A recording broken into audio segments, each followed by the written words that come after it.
मैं कीर्ति Sharma, headlines news Delhi से। हमारे रिपोर्टर मुदासिर खान की श्रीनगर जम्मू कश्मीर से रिपोर्ट। बीजेपी के महासचिव राम माधव, पीएमओ कार्यालय में मंत्री डॉक्टर जितेंद्र सिंह और पार्टियों के जे के अध्यक्ष रविंदर रैना के साथ स्वर्गीय वसीम बारी के परिवार के साथ अपनी संवेदना व्यक्त करने के लिए आज बांदीपुरा गए। हाल के दिनों में बांदीपुरा जिले में संदिग्ध आतंकवादियों द्वारा अपने भाई और पिता के साथ भाजपा नेता वसीम बारी की हत्या कर दी गई थी।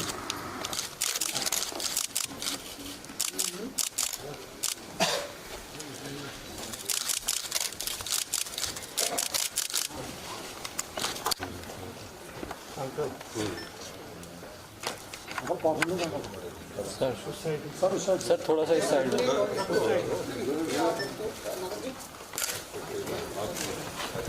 सर थोड़ा सा इस साइड।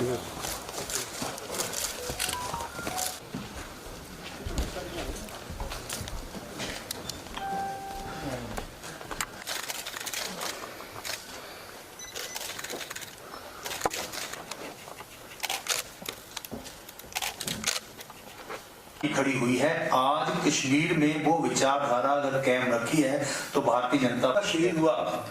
जब हम उनके घर पे गए तो उनके मन में एक ही हुआ, आज हमारा भी कार्यकर्ता वसीम बारी अपने परिवार सहित शहीद हुआ।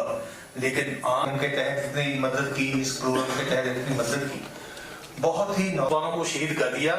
यहाँ के नेताओं ने एक शब्द भी अपनी जबान से उस परिवार के साथ जाहिर करने के लिए आप चलेंगे तो शायद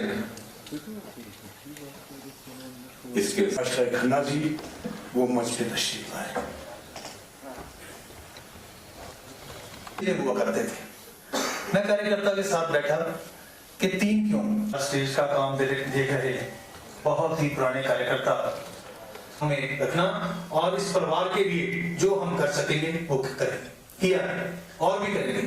कार्यकर्ता अकेला महसूस मत करे। मैं एक ऐसा स्वर्ग के रूप में देखना चाहते हैं जो कभी था, अब धीरे धीरे बनना शुरू हुआ है।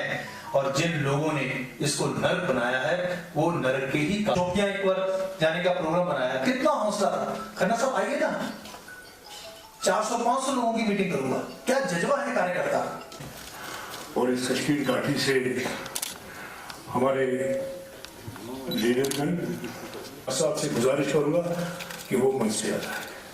कहा ना कि अगर उसके जनाजे के साथ कोई गया, बॉम्बे के लोग थे 10 वेबिनार, जम्मू कश्मीर का नेता जो 100 कार्ड नेता है वो उसके परिवार के साथ 2 शब्द कहने नहीं गए।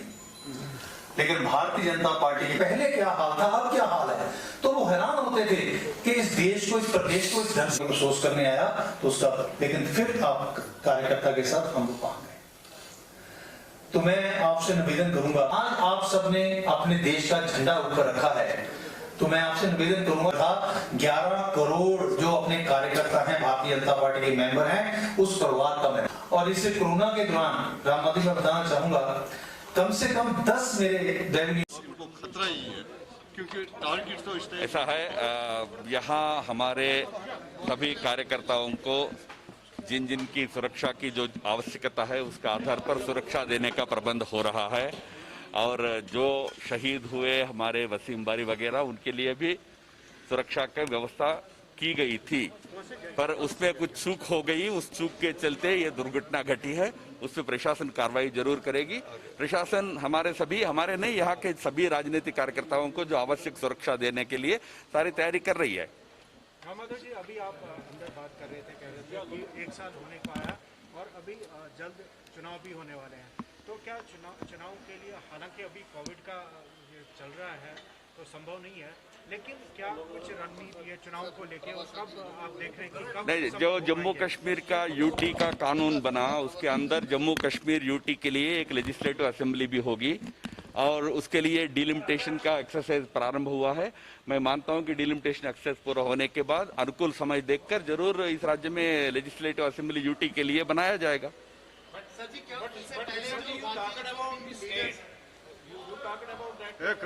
हिंदी में बताओ यार, हिंदी में। नहीं, जैसा मैंने कहा, यहाँ इस समय प्रायोरिटी कोविड से लड़ना पहली प्राथमिकता है। उसके बाद यहाँ डिलिमिटेशन की एक्सरसाइज पूरा होना है। उसके बाद ड्यूटी के लिए लेजिस्लेटिव असेंबली बनेगा, ये प्रायोरिटी है। जब अनुकूल समय आएगा बाकी सारे मुद्दों के ऊपर भी जरूर भारत सरकार निर्णय लेगी। शुक्रिया, बहुत बहुत शुक्रिया। है कि राजनीतिक गतिविधि क्यों शुरू नहीं कर रहे, ये प्रश्न उनसे पूछ रहे हैं। यहाँ सामान्य जनता के लिए खड़ा होने के लिए आज पीडीपी या एनसी के नेता तैयार नहीं है। वो तो अपने ट्विटर की दुनिया का आनंद लेकर घूम रहे हैं, जनता के बीच आ नहीं रहे हैं, जनता की समस्याएं उठा नहीं रहे हैं प्रशासन के साथ। तो वो जो गैर जिम्मेदारी व्यवहार कर रहे हैं उसको छोड़कर सही राजनेता जैसा आके जनता के बीच खड़ा होकर उनकी समस्याओं के लिए काम करना चाहिए। मुझे ये बताइए